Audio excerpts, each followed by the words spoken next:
of course, Pierrot gets the last laugh. Oh my god. That cliffhanger. Wow. That ending. Holy fuck.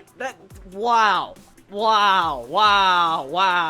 I knew it was gonna end on a cliffhanger. A horrible cliffhanger, but shit.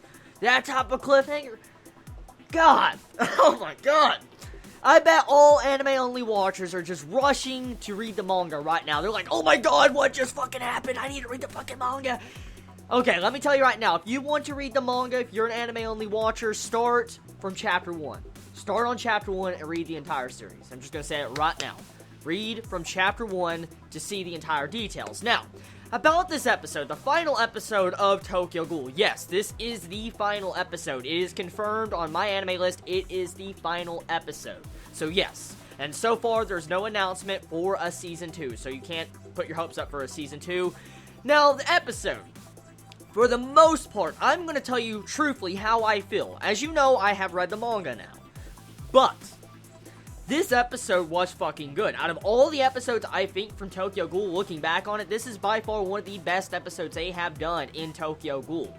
They nailed the torture scene. They actually did not off-screen the fucking torture. Like last week, the last episode, they did off-screen. They literally changed around the fucking order. Like, you know how they did with the gourmet arc and how they had the double arc, they flipped them? That's exactly what they did last week. When they saw the hair turn white and all that, I thought they were skipping it. I know everybody thought they were skipping it. So, with this, I was really shocked to see the entire episode focused on Kaneki getting tortured.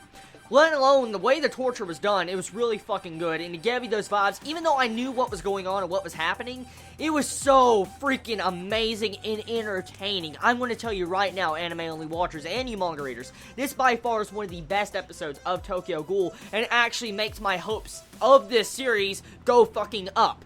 But there is a couple of complaints I have about the series, but I will get into in just a moment.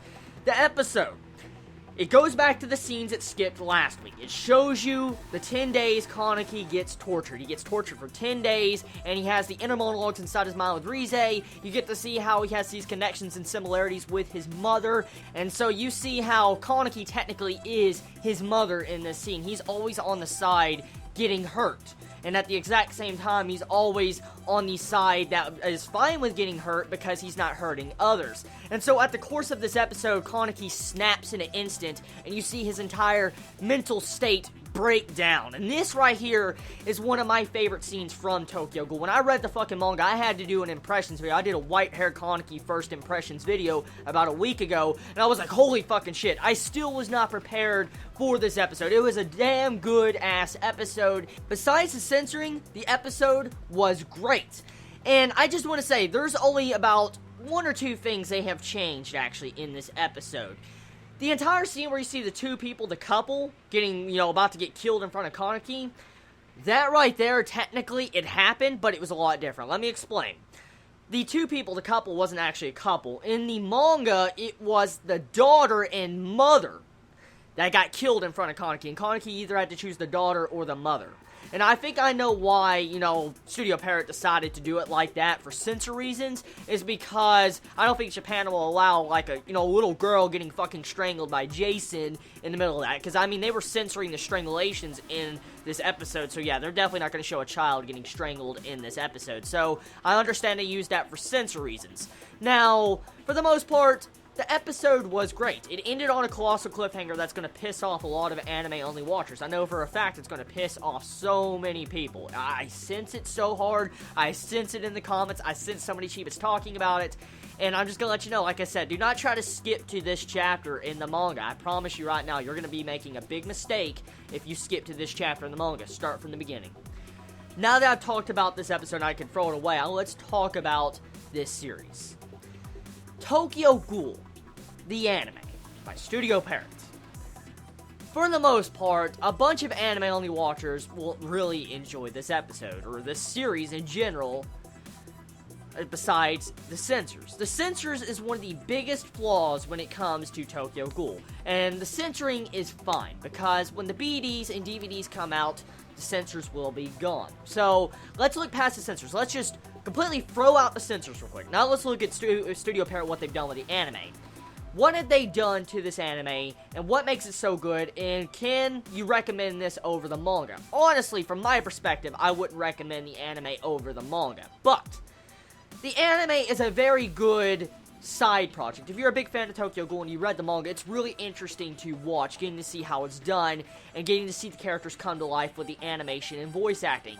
The animation of Tokyo Ghoul has been absolutely fucking stunning and amazing, especially with this recent episode of Tokyo Ghoul. The animation is absolutely fluid, and by far probably one of the best animations I've seen from this anime season. Now, besides the animation, besides the voice acting and characters, let's talk about everything else. Studio Pierrot decided to speed things up a bit. They've added in a lot of filler with Jason in the course of this entire series of Tokyo Ghoul. They've added so much filler with Jason, especially with the entire bit when he fought, Hina's father in the past couple episodes back.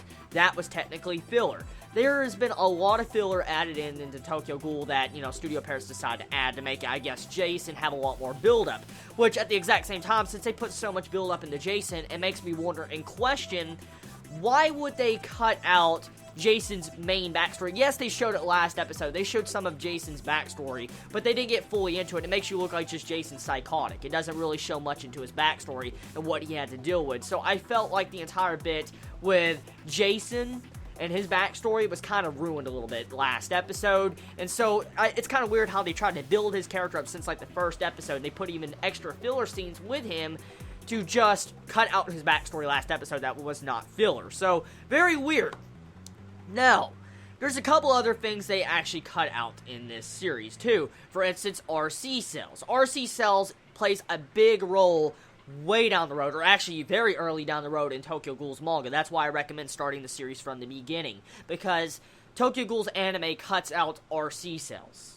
It cuts out the explanation of RC cells, what they are, why ghouls eat humans or other ghouls. It also explains the entire bit with that fucking transformation. Versus that transformation we saw in the middle of this episode that we saw Jason transform into, that was a different Kagane than we've ever seen.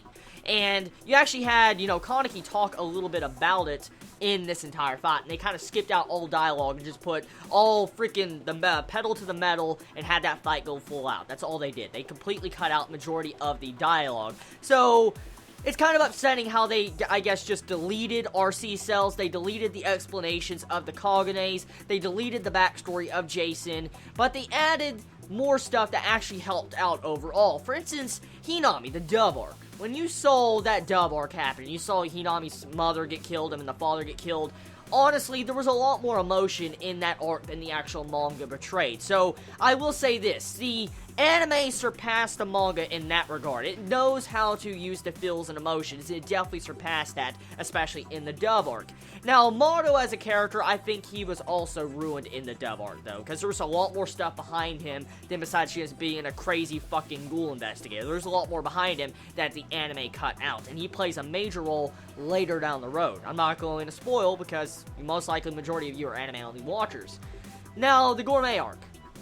Gourmet arc, pretty much, they followed it for the most part. They cut out a couple scenes, nothing too bad, honestly, nothing so bad that it was awful, but besides the entire bit when Kaneki was locked up and he had people beside him, like these two people that were also in the torture cage, pretty much, and also got killed around him by the Scrapper. So, the Gourmet arc really didn't get messed with much, so I can say that part of Tokyo Ghoul was great. Now, this last arc, Ogiri Tree arc. It is a very interesting arc. I mean, I'm really upset with how they tried to rush this arc in like a couple episodes, like 3 episodes. It definitely was not enough for this series. It was not. For the love of God, the episode count was not enough for the series. I mean, they have rushed a lot from this arc. They have. The biggest failure when it comes to Tokyo Ghoul's anime, I think, comes to the bit of the Ogiri Tree arc. They've completely destroyed a lot of the build-up and stuff to that arc. For instance, completely destroying Hide's development to this arc, or the entire bit with Jason and how they changed stuff around, they kind of ruined the arc a little bit of Ogiri Tree. Now, the big thing, though, okay, with this arc is it leaves a lot of questions open, especially with this anime. There's a lot of questions left open. I mean, so many fucking things are left open that probably anime-only watchers are screaming because, like, what the fuck just happened? Like, there's so much going on. Why would you end it right there? So, I can see a lot of people are going to be mad. But, like I said, do I want a Season 2 of Tokyo Ghoul? How can I say this? Yes and no. They've changed a lot of shit. Like Banjo, last episode, having him help Kaneki, that was not supposed to happen. Banjo was supposed to be captured with his men, and then he wasn't even supposed to be around Kaneki. So they completely destroyed that entire build-up with Banjo. And the only reason why Banjo technically was there last week's episode was because they could censor out the choking of the daughter and mother in this episode. So it kind of pisses me off a little bit. It really pisses me off a little bit how they managed to do something like that, because Banjo also plays a major role later down in the future, and so for them to change his entire aspect around with how he met Kaneki and what kind of dialogue he had with Kaneki, it's really disturbing how much they've really skipped. So, what I want a Season 2? Yes and no. I'm 50-50. I'm 50-50, honestly. It depends. If Studio Pierrot or another studio decides to pick up the mantle of the series and do it fucking right, then yes. The anime has been enjoyable. It has been fun. But, I mean, comparing it to the actual manga, no. Now, let's settle this real quick. There's going to be a lot of people stating this is just a teaser for the manga. If you haven't heard, and if you haven't seen the news, okay? Tokyo Ghoul just ended this week. Literally actually last week. It ended last week. Tokyo Ghoul ended last week. The manga. So, you can't say this Studio Pierrot that made Tokyo Ghoul's anime is a fucking teaser to Tokyo Ghoul's manga, because it's not a teaser. You can't consider it a teaser since the manga is no longer coming out.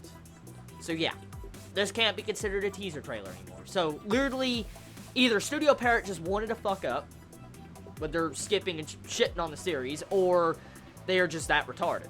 Whatever it is. But once again, this is going to conclude my anime reviews on Tokyo Ghoul. And if there is a Season 2, of course I'll review it. So tell me your final thoughts on Tokyo Ghoul as a whole, everybody. Anime-only watchers, tell me your thoughts about this. Are you going to read the manga? And like I said, start from Chapter 1. And as always, everybody, you have a wonderful day or night wherever you live. And the parrot will have the last laugh.